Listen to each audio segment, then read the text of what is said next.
যদি ভেঙে থাকে তাহলে এটি ভারতের কোন গোয়েন্দা সংস্থা দ্বারাই হয়েছে। বাংলাদেশের কোন হিন্দু যদি নির্যাতিত হয়ে থাকে তাহলে এটি আওয়ামী ফ্যাসিবাদের লোকরাই করেছে। আমরা অতীতেও দেখেছি যখনই কোনো মন্দির ভেঙেছে সেখানে ছাত্রলীগের সম্পৃক্ততা পাওয়া গিয়েছে। আমরা অতীতেও দেখেছি যখনই কোনো হিন্দু নির্যাতিত হয়েছে, তার বাড়ি দখল হয়েছে, সেটি যুবলীগ বা ছাত্রলীগ বা আওয়ামী লীগের কেউ করেছে, এবং পত্রিকায় সেটি প্রমাণিত। কিন্তু আপনারা সেই বিষয়টিকে ফোকাস না করে আপনারা বাংলাদেশে এখন নতুন করে মৌলবাদের উত্থান দেখছেন। আমরা স্পষ্ট করে বলতে চাই, বাংলাদেশের সংখ্যাগরিষ্ঠ মানুষ মুসলমান।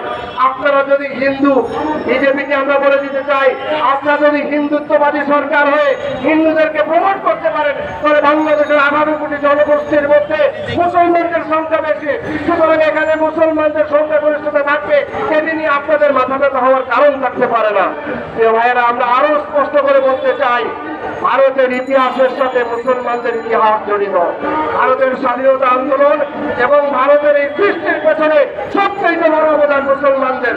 সুতরাং আপনারা আমাদেরকে যদি রক্তচক্ষু দেখান তাহলে আমরা আপনাদের স্বাধীনতা নিয়ে প্রশ্ন করব।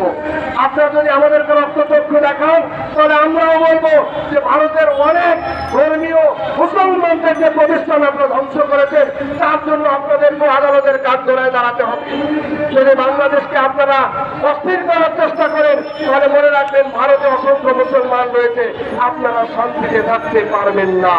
আমরা স্পষ্ট করে বলে দিতে চাই, আমাদের হাই কমিশনের আপনারা হামলা করেছেন, এরপর যদি এমন দুঃসাহস আপনারা দেখান তাহলে মনে রাখবেন বাংলাদেশের 18 কোটি মানুষ এবং পার্শ্ববর্তী যারা আমাদের বন্ধু রাষ্ট্র আছে তাদেরকে নিয়ে আমরা ভারতের বিরুদ্ধে দুর্বার গণ আন্দোলন গড়ে তুলব, এবং সেক্ষেত্রে ভারতের অখণ্ডতাও ঠিক থাকবে না। আমরা স্পষ্ট করে বলে দিতে চাই, আজকের এই সমাবেশ থেকে আবারও আপনাদেরকে আমরা হুঁশিয়ার করে দিতে চাই, খবরদার বাংলাদেশকে নিয়ে খেলবেন না। বাংলাদেশের স্বাধীনতা অনেক রক্তের বিনিময়ে এসেছে। 5ই আগস্টে বাংলাদেশ দ্বিতীয়বার স্বাধীন হয়েছে।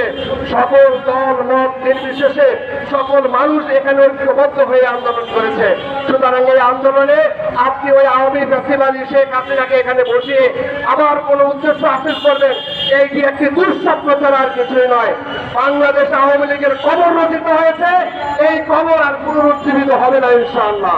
প্রিয় ভাইরা, আমরা ভারতকে আরো বলতে চাই, আপনারা আপনাদের দেশের শান্তি এবং স্থিতি ঠিক রাখুন। বাংলাদেশ নিয়ে আপনার মাথা না ঘামালেও চলবে। বাংলাদেশে আমরা হিন্দু মুসলমান সহ সবাই শান্তিতে আছি। আমরা গতকালকে দেখলাম একটি টেলিভিশনে একজন মহিলা ভারতে যাচ্ছিলেন, ভারতে যাওয়ার পথে টেলিভিশন চ্যানেলগুলো তাকে দূর করে ধরে বলছে যে তাকে মোটিভেশন